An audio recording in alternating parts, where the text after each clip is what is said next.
तर आज आपण ज्वारीची भाकरी परफेक्ट कशी बनवायची ती बघू. बऱ्याच जणांना ही जमत नाही, ती मोडते. पाण्याला चादण घ्यावं लागते, गरम पाणी घ्यावं लागते.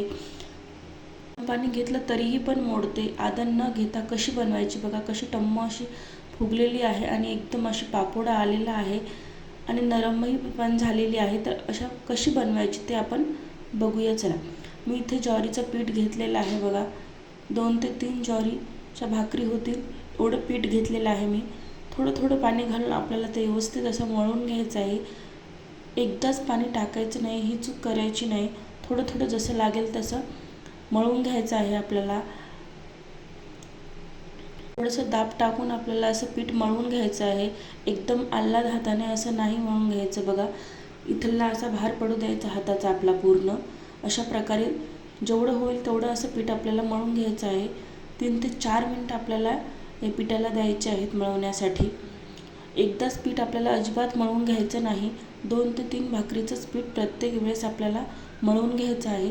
एकदाच जर आपण भाकरीचं पीठ हे मळून जर घेतलं तर आपली भाकर ही थापताना मोडते आणि तव्यावर टाकतानाही पण मोडते. ती उलल्यासारखी होते, व्यवस्थित येत नाही. त्यामुळे आपल्याला 2 ते 3च भाकरीचं पीठ हे मळायचं थोडं थोडं. बघा, तुम्हाला अशा प्रकारे मी दाखवते व्हिडिओत.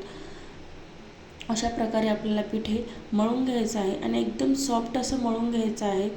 जसं आपण पोळीला कसं एकदम मऊ असं पीठ मळतो त्या प्रकारे बघा. अशा प्रकारे मी इथे 2 ते 3 रोट्याचं पीठ मळून घेतलेलं आहे.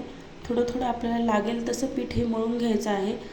याने काय होईल, आपली रोटी ही खूप छान येईल. हे एकदाच मळून घेतलं तर ते पीठ हडकून जाते, त्यामुळे रोटी ही आपली छान येत नाही बघा. अशा प्रकारे पुन्हा एकच घ्यायचं आपल्याला गोळा, पुन्हा एकच भाकर थापायची. पुन्हा परत एक थोडं वेळ 2 मिनटं चुरायचं आणि परत एक भाकर थापायची. असं आपल्याला पीठ हे मळून घ्यायचं आहे बघा. मस्त असं मी पीठ असं मळून घेतलेलं आहे. चला तर आपण आता थापू.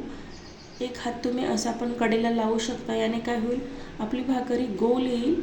एका हाताने असं थापून घ्यायचं आणि एक हात असा साईडला लावायचा. मस्त अशी गोल येईल बघा. किती छान आपली अशी भाकरी रेडी झालेली आहे गोल. तावा तापले का अशा प्रकारे बघायचं आपल्याला. थोडंसं पाणी घालून हळू अलगद हाताने आपल्याला ती भाकर टाकायची. तुम्हाला जर हातावर अशी टाकता येत जर नसेल, तुम्ही कोळपाटाने सुद्धा अशी टाकू शकता. 5 ते 10 सेकंद राहू दिल्यानंतर आपल्याला पाणी फिरून असं पलटून घ्यायचं आहे. या साईडने भाजायला आपल्याला बराच वेळ लागतो. 5 ते 6 मिनटं लागतात. एकाच साईडनं प्रॉपर आपल्याला पूर्ण भाजून घ्यायची. पोळीसारखं चूक करायची नाही आपल्याला. पोळी आपण कशी या बाजूने त्या बाजूने सारखं पलटतो तसं नाही करायचं. एकच साईड प्रॉपर तव्यावरती भाजू द्यायची. पुन्हा मग तवा काढून आपल्याला गॅसवर दुसरी साईड भाजायची. याने काय होईल, आपल्या छान मस्त असा पापडा येईल. 2 लेयर येतील आपल्या भाकरीला बघा. किती छान अशी मस्त फुगत आहे.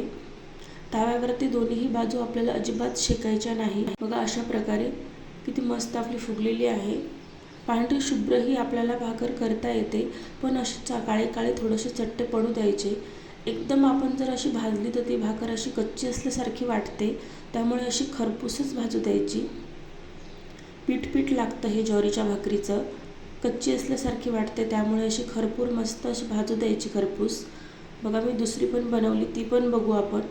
आता ही एक साईड प्रॉपर आपल्याला भाजून घ्यायची बघा. मला 4 ते 5 मिनटं झालेले आहेत एक साईडला. मस्त अशी भाजलेली आहे.